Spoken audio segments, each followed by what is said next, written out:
Great Equalizer. Regardless of how much money you have in the bank, regardless of your social standing, your ethnicity, your religion, your age, even. At some point, all human beings will succumb to death. These bodies, anyway. They'll go back to the earth. And so that is the Great Equalizer. What would you say is the greatest divider of men? What is it that creates the most inequality?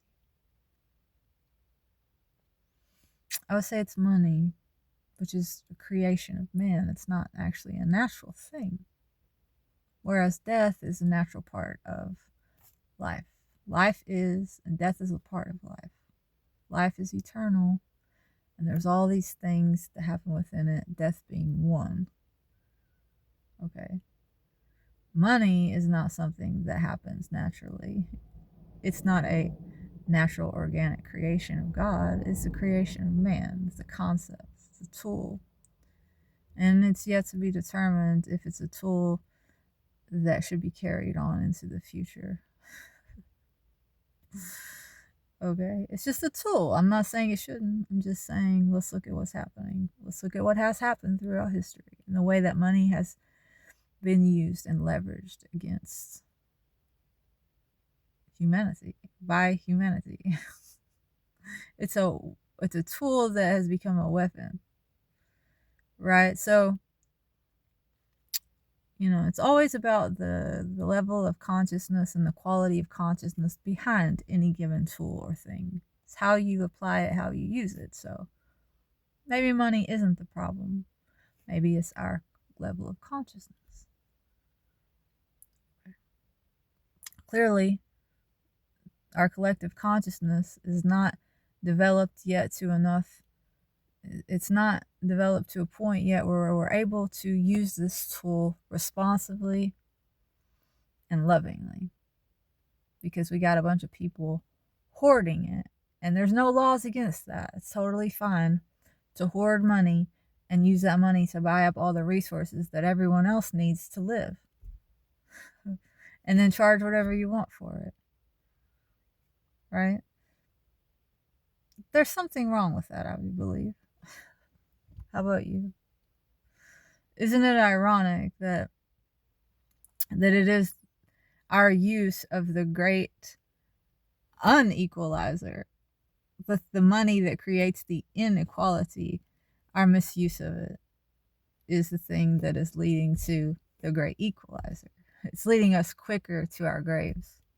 As a collective, like we're actually technically an endangered species. We're having an existential crisis because of all of the irresponsible ways that we have behaved for so long now. And money and our misuse of it has helped us to do that. It's just something to think about, Our relationship to money, our relationship to anything, our relationship to power. And money gives us power, okay? A certain kind of power within man's matrix, man's system, man's economy. This is all made up by us from a certain level of consciousness. Not a great one, not a very evolved one. Okay? And then there's the natural economy that God made. There are, the sun, the moon, the stars, the plants, the animals, the water, all the resources that generate and create and keep the flow and the web of life happening. That's the real economy. And we thought we could do better. And in trying to do better, we created the great unequalizer that is leading us to the great equalizer.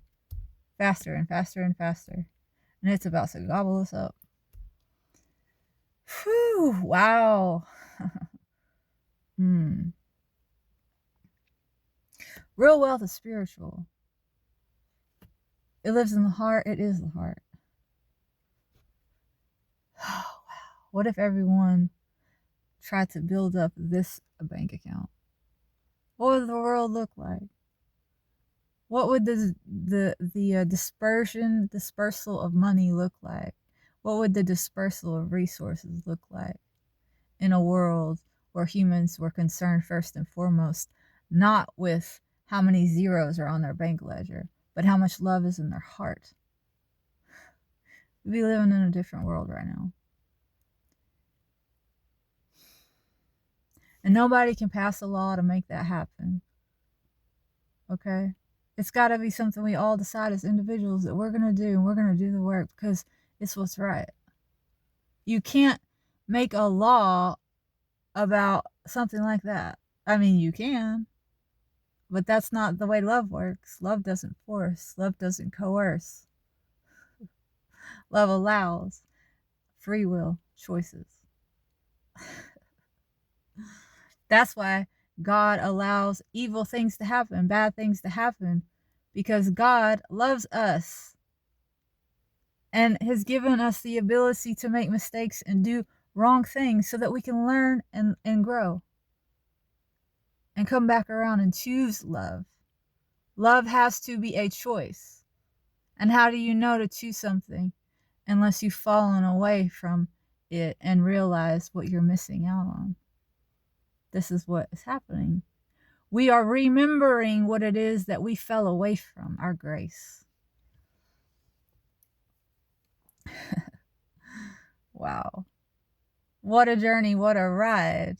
It's coming back around. We are remembering who we are. As a species, as a collective, we are divine. We are children of God.